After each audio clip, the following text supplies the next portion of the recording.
não sentia nada. De repente, uma dor na barriga, pronto.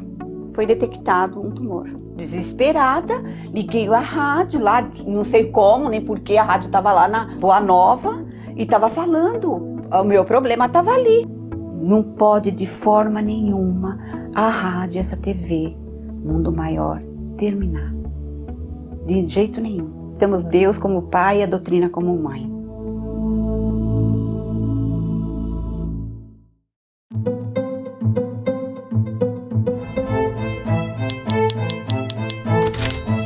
Olá, amigos da TV Mundo Maior. A Aline Castro nos enviou uma mensagem sugerindo que comentássemos sobre relacionamentos de vidas passadas. E este é o tema de hoje.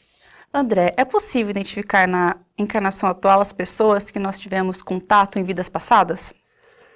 Possível é a partir de uma análise criteriosa sobre os gostos, os desejos, a empatia ou a antipatia, às vezes gratuita, que nós temos de outras criaturas. Mas o que nos ocorre dizer é que é uma grande perda de tempo. Aliás, um dos dramas que nós experimentamos e que estão deixando as pessoas adoentadas, né, a depressão, a ansiedade, é a preocupação extremamente exacerbada quanto ao passado, né? É se lembrar do primeiro dia na escola, que alguém foi infeliz com um comentário para comigo, é se lembrar de que a mãe ou o pai fez tal coisa num determinado ponto da vida.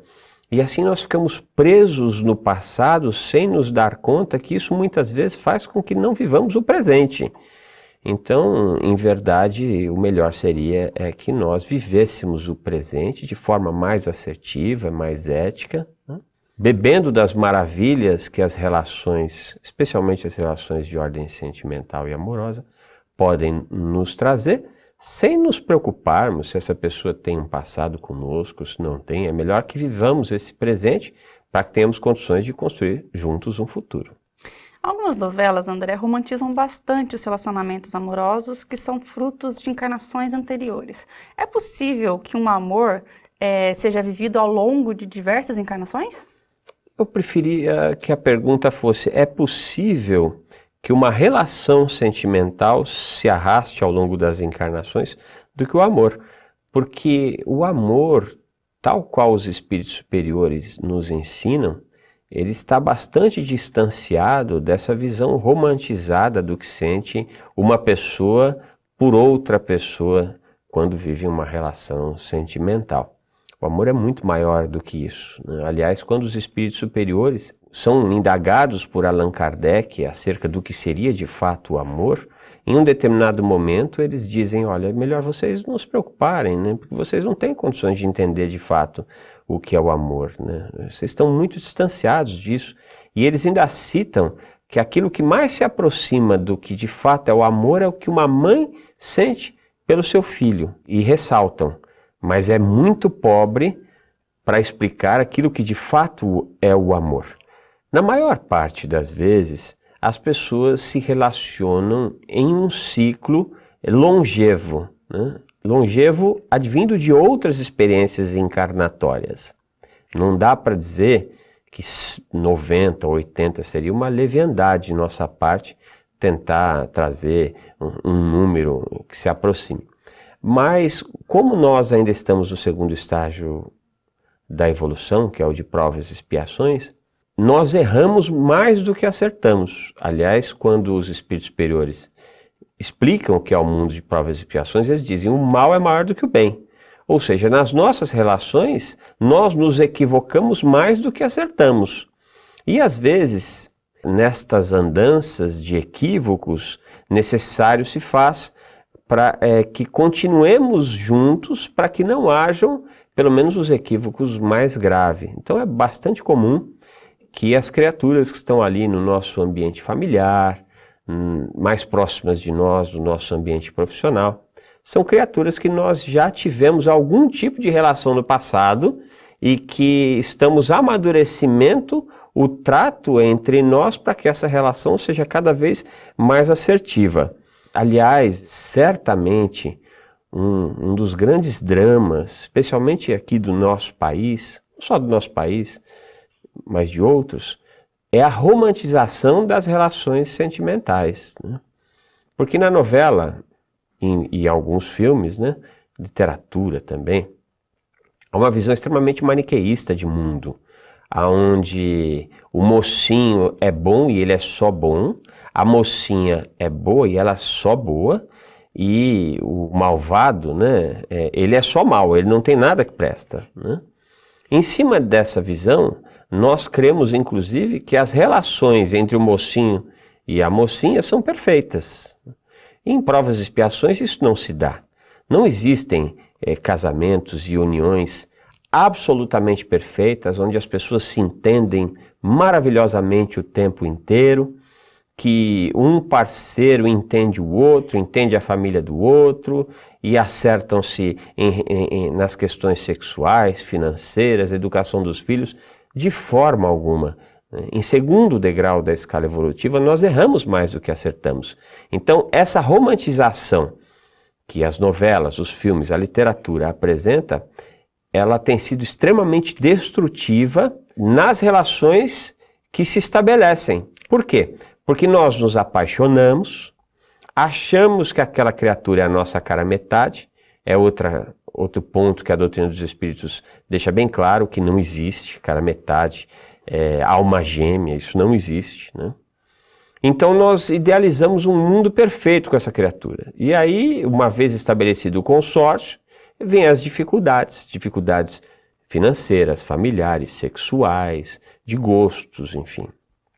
E aí nós passamos a acreditar que a nossa relação está falida e que precisamos ir atrás da nossa cara metade.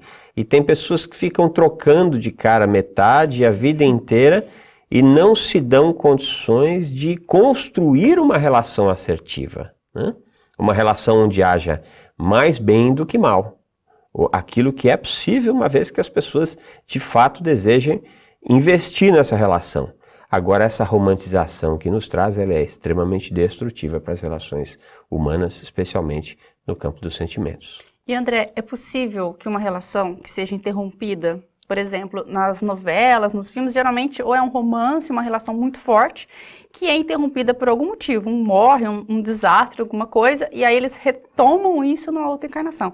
É possível que uma história que seja interrompida numa encarnação, ela se dê um novo início numa nova encarnação ou não? O que acontece numa encarnação ficou por ali? Depende da necessidade deste retorno, de que forma que as criaturas envolvidas nesta relação, elas podem ou não crescer individualmente e coletivamente a partir da necessidade desse retorno.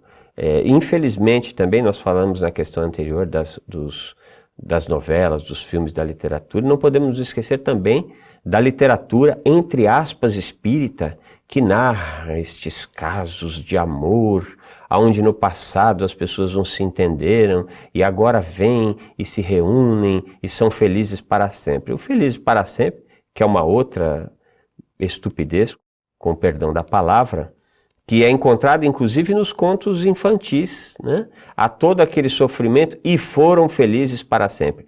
Em provas e expiações, nós não seremos felizes para sempre. Temos condições de atingir níveis de felicidade relativa, né? Quando nós estabelecemos consórcios, não damos conta daquilo que era necessário de ser feito pelas partes envolvidas no consórcio, há uma espécie de contrato. Quando o contrato ele é rompido, naturalmente deve-se trazer um novo contrato para que aquelas criaturas tenham condições de crescer, né? Então é natural que algumas vezes esses relacionamentos eles voltem a se dar, mas boa parte das vezes esses relacionamentos não se dão novamente com as pessoas ocupando a mesma função. Então, eu sou marido de fulana, na próxima encarnação eu vou ser irmão de fulana, pai de fulana, amigo de trabalho de fulana. Então, não é sempre no mesmo papel que nós teremos condições de aparar as nossas arestas e crescer individual e coletivamente. É no trato social, né? Uma verdade é que ninguém é de ninguém, né? Eu estou André, você está Ellen, o amigo, a amiga que está nos acompanhando, tem a sua identidade, mas em verdade nós somos espíritos. Na próxima encarnação eu posso ser uma mulher, posso ser africano, posso ser rico, posso ser pobre, né? Passarei exatamente por aquilo em cujas experiências serão mais enobrecedoras para o meu crescimento, né? Isso é que deve-se de fato levar em consideração. E de acordo com a doutrina espírita, André, por que nós esquecemos das nossas vidas anteriores?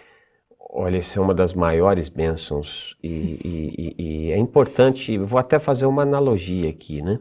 Do ser humano frente aos outros animais.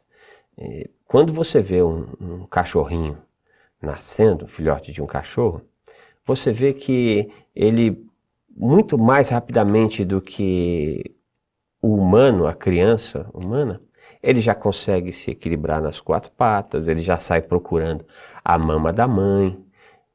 E o mesmo se dá com a maior parte dos animais.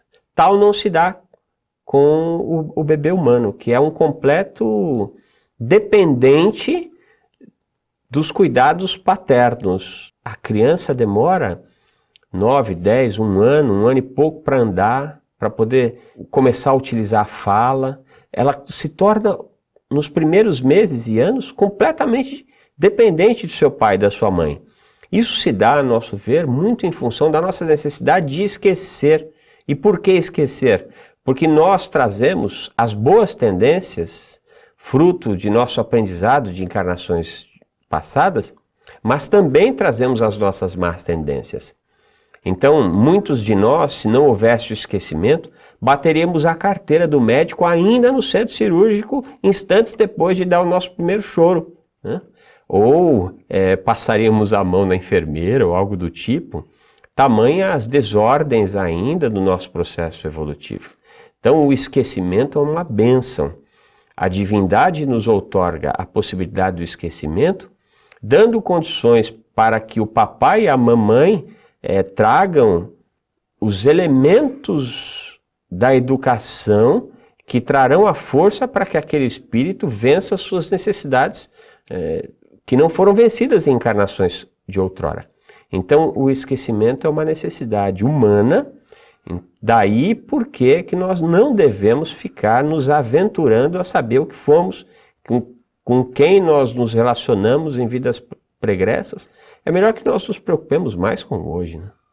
Na sua opinião, a regressão, ela deve ser realizada em quais circunstâncias? Sempre a partir de uma indicação médica, ou pelo menos de um psicólogo, de um psicanalista, alguém bastante sério, conhecedor das técnicas, né? Porque, em verdade, nós podemos complicar a nossa situação, né? Você pode descobrir algo que não vai te agradar. Aliás, uma ocasião eu vi um amigo dizendo isso, né? Ele disse assim, olha, a doutrina dos espíritos ela é evolutiva, né? O amigo em questão é o médium Carlos Bacelli. Ela é evolutiva, então eu sei que hoje eu sou melhor do que fui no passado. E me conhecendo e sabendo quem eu sou, e bom eu não sou, é melhor eu não saber quem eu fui, né? Então, conhecendo-nos intimamente, nós percebemos que ainda temos muito a aprender e ainda temos graves defeitos. E sabemos que somos melhores do que fomos no passado. Então, se a gente visitar o passado, muito provavelmente nós não vamos gostar do que vimos lá. O esquecimento não é à toa, tem uma razão de ser. Melhor que vivamos o presente e então tendo condições de construir um melhor futuro. Muito obrigada, André. Nós que agradecemos. E você, tem algum assunto que gostaria que fosse comentado aqui no boletim? Então escreva para faleconosco, tvmm@feal.com.br. Muito obrigada e até a próxima!